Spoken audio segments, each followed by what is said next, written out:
All right, I'm on hole number 9 of the 2020 Winter Major. I'm in Monday's practice round in the Rookie Division. And let's go check out the images and see what hole number 9 brings us. If you guys are watching my stuff for the very first time, or if you're watching today, this is not the Monday's practice round is definitely not the day to watch to get perfect shots and go just do this stuff and you're in. This is all about practice.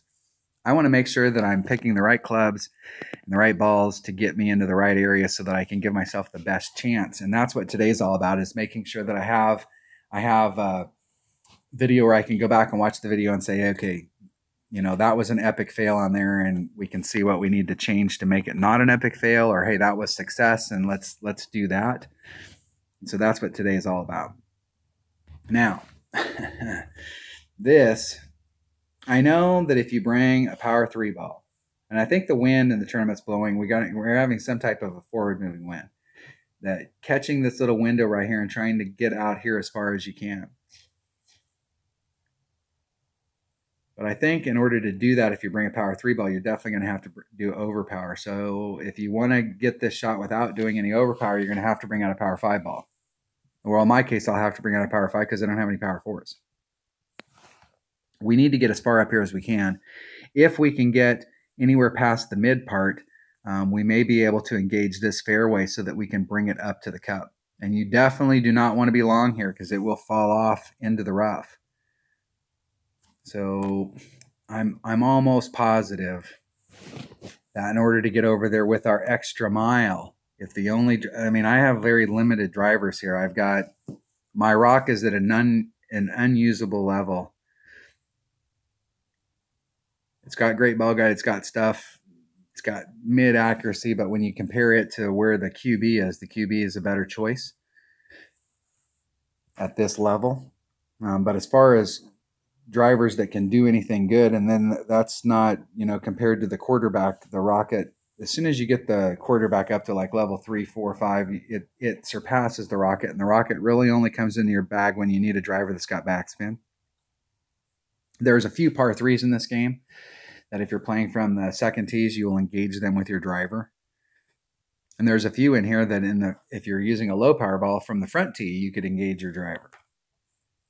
But really, my only drivers of any kind of distance is the extra mile, because the big topper is not hitting not much farther than the quarterback, but it does have a lot of topspin.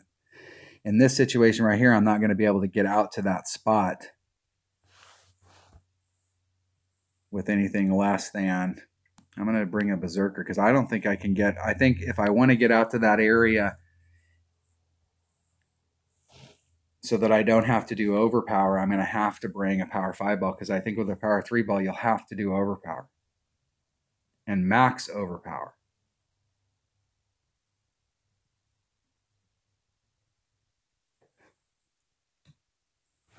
Hopefully I'll go first. I go first. Excellent. I picked that ball already. Yep. So, with the wind that's there, the wind's going to push me. There's 4-8. So the wind's going to push me out into that fairway.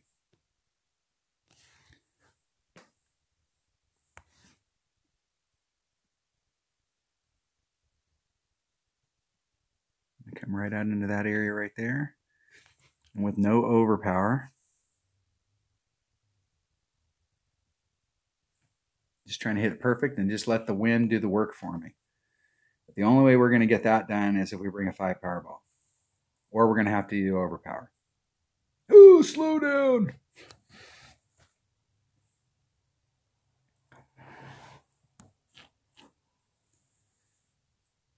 And I put myself in a position in this practice day that I can really kind of go for it on these par 5s. That's the key, is on these par 5s, making sure that you can set yourself up as far as score-wise. Tanking the par 3s and trying to get on in the par 4s and make sure that you've got the stuff set up so that you can get up there and get your score and move on. But on these par 5s, you really want to make sure that you can put yourself in the right position. And here's the deal. The power 5 ball is not just about the drive. This second shot's a monster. And You have just as much work to do on the second shot. If you can get up there in the range, you're okay.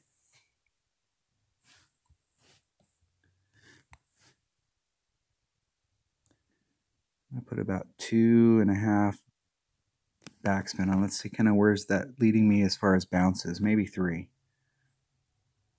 Put 3 backspin on it and see if that's enough to woe it up, because it will fall off the back of this green hard. Need to come back a little bit so I can adjust out the wind. It's 2.4 per ring, 2.5 per ring. That leaves me 1.3. That's about 1.5 rings. And I'm just going to try and hit it straight forward. I'm really, what I'm checking here is my topspin. Or, excuse me, backspin. Hit it great to the left.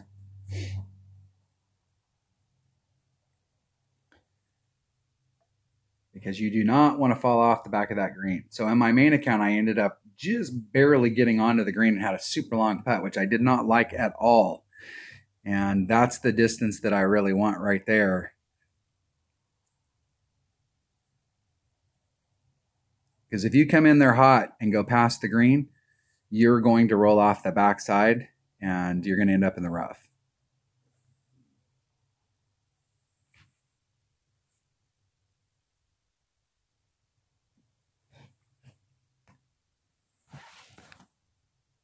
And I've left myself enough leeway. I can go ahead and make this shot and stop the bleeding for my opponent. I could really tank my opponent right here and miss this shot, because they've put themselves in a precarious situation. Eagle. Hole number 3 is going to be the deciding factor.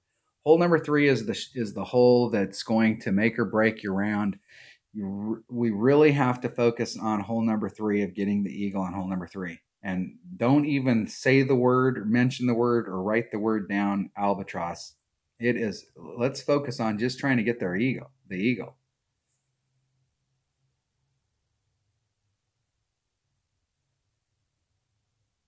Now my opponent, is that one of the new low wind balls? Is that like bringing a knife to a gunfight? All right, that was hole number 9. So we can get the eagle with our lower level stuff, but it's going to take a power 5 ball, or we're going to have to do a lot of overpower. And let's make sure, am I out of the, and then I got up into that area. Look at that. Now I better hope that these people qualify. Otherwise I'm going to be sunk. Oh my gosh. I could have tanked that shot right there. It would have dropped me too. And that would have kept me out of the qualification zone. So if I end up qualifying today, I'm going to be really ticked. That's what happened to me in the last term, is I ended up qualifying with a nothing score. I went out there and was just messing around, practicing, and I ended up qualifying with like a -7 or something, -6. All right, that was the Monday practice round in the 2020 Winter Major. Thanks for watching.